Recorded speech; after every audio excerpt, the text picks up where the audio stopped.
मैं डॉक्टर के पास नहीं जाना चाहती थी, पर मोहन ने मेरी एक ना सुनी। ऑफिस जाने के बजाय वह मुझे डॉक्टर के पास लेकर चले गए।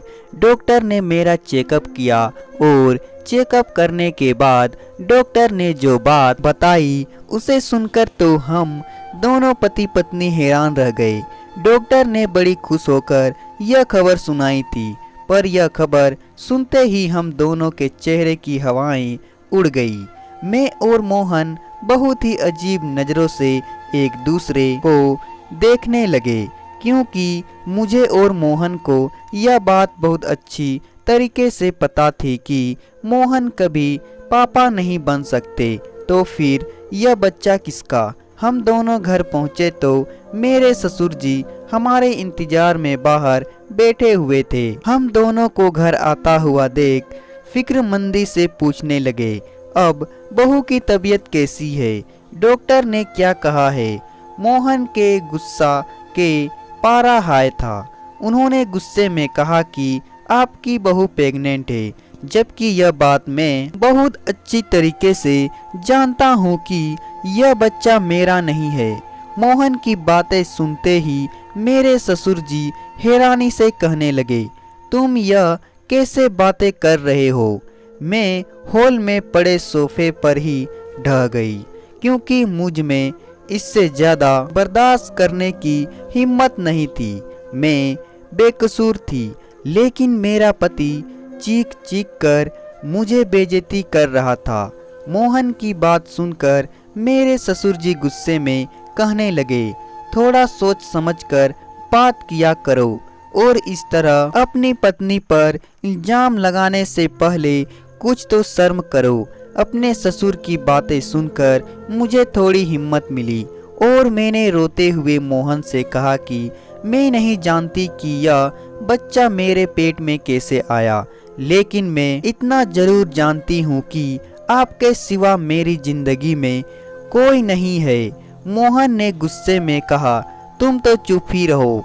आज मुझे समझ में आया कि आखिर तुम्हारी शादी क्यों नहीं हो रही थी, और तुमने मुझसे शादी इसलिए की क्योंकि तुम्हें अच्छी तरीके से पता था कि मैं कभी बाप नहीं बन सकता था, इसलिए मैं तुम्हारे हर जुल्म को बर्दाश्त करता। लेकिन तुम गलत थी, क्योंकि मैं इतना बेवकूफ़ नहीं हूँ कि किसी और के बच्चे को अपना नाम दूँ। इसलिए बेहतर यही होगा कि तुम अभी और इसी वक्त अपना सामान उठाओ और यहाँ से चली जाओ। मेरे ससुर जी ने मोहन को समझाने की बहुत कोशिश की, पर मोहन गुस्से में पागल हो चुके थे। वह कुछ भी जानने और समझने को तैयार नहीं थे। मोहन ने गुस्से में मेरा हाथ पकड़ा और आधी रात को मुझे बाहर निकाल दिया। मैं रोती बिलखती अपने घर वापस आ गई। मेरा और मोहन का रिश्ता जहाँ से शुरू हुआ था, शायद वहीं पर खत्म होने वाला था। यह सब सोचते सोचते मेरी तबीयत बिगड़ रही थी, पर मुझे अभी भी मोहन की परवाह थी, क्योंकि मैं उनसे बहुत प्यार करती थी। मैं सारी रात रोते ही रह गई और रोते रोते ना जाने कब मेरी आंख लग गई। मुझे पता ही नहीं चला। मेरी आंख उस वक्त खुली जब दरवाजे पर दस्तक हुई। मैंने दरवाज़ा खोला तो सामने मेरी ननद खड़ी थी। मैं रोते हुए उससे गले लग गई। रोती रोती मैं उनसे कह रही थी कि मैं बेकसूर हूँ और मुझे नहीं पता कि यह बच्चा मेरे पेट में कैसे आया। मेरी सहेली, जो कि मेरी ननद थी, भी वह मुझे समझाते हुए कहने लगी, तुम चिंता मत करो, सब कुछ ठीक हो जाएगा। मेरी सहेली मुझे समझा बुझाकर चली गई। मुझे अपनी सहेली की बात पर बिल्कुल भी यकीन नहीं था। आखिर यह सब वह कैसे ठीक कर सकती थी। बहुत सोचने विचारने के बाद मेरे दिमाग में यह बात आई कि कहीं मेरे ससुर ने तो मेरे साथ कुछ गलत नहीं किया था, क्योंकि शादी के बाद मेरी जिंदगी में मोहन के अलावा अगर कोई मर्द था तो वह मेरे ससुर जी ही थे। पूरे दिन रात वही मेरे साथ रहते। मोहन तो ऑफिस से घर आने में कभी कभी रात के 1 बज जाते थे। रात का खाना खाने के बाद मैं अपने कमरे में जाकर सो जाती थी तो मेरे ससुर जी कहीं मेरे साथ यह सब सोचते ही मेरे रोंगटे खड़े हो जाते। उनके मेरे ऊपर प्यार जताना और हद से ज़्यादा ख्याल रखना आज मुझे खटक रहा था। इसी सोच विचार के साथ किस तरह मैंने 1 हफ्ता गुजार दिया और हर गुजरते दिन में भगवान से बस यही दुआ करती थी कि भगवान मुझे बेकसूर साबित कर दो और मैं अपने पति के साथ दोबारा अपनी जिंदगी शुरू कर सकूं। मेरी दोनों बहनें अपनी जिंदगी में ऐसे मगन थी कि उन्हें मेरी जरा भी परवाह नहीं थी, जबकि मैंने उन्हें माँ बाप की तरह पाला था। 1 हफ्ते के बाद मेरी ननद मेरे पति के साथ मुझे मिलने के लिए मेरे घर आए। मोहन को दरवाजे पर देखकर मैं हैरान रह गई। मुझे कुछ समझ नहीं आ रहा था कि आखिर मोहन मुझे लेने कैसे आ गए, लेकिन मेरे लिए तो बस इतना ही काफ़ी था कि मुझे दोबारा मोहन की ज़िंदगी में शामिल होने का मौका मिल रहा है। मैं बिना कुछ पूछे उन दोनों के साथ गाड़ी में जाकर बैठ गई, पर घर पहुंची तो मैंने देखा घर को बहुत अच्छे तरीकों से सजाया गया था और मेरे ससुर जी ने बहुत खुशी मन से मेरा स्वागत किया। यह सब देखकर मैं हैरान थी कि आखिर यह सब हो क्या रहा है। मेरी सहेली ने बड़े प्यार से मुझे गले लगाया और मुझसे कहने लगे, तुम्हारा बहुत बहुत शुक्रिया कि तुमने मुझे बुआ बनने का मौका दिया।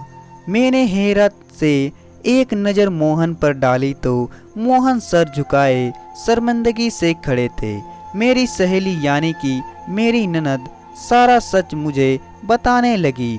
उसने बताया कि पापा को तुम्हारे ऊपर विश्वास था कि तुम एक अच्छी लड़की हो, तुम कभी भी कोई गलत काम नहीं कर सकती। या सब जानने समझने के बाद भैया फिर दोबारा उस लेडी डॉक्टर के पास गए जिसके पहले कभी उन्हें बताया था कि वह कभी बाप नहीं बन सकते।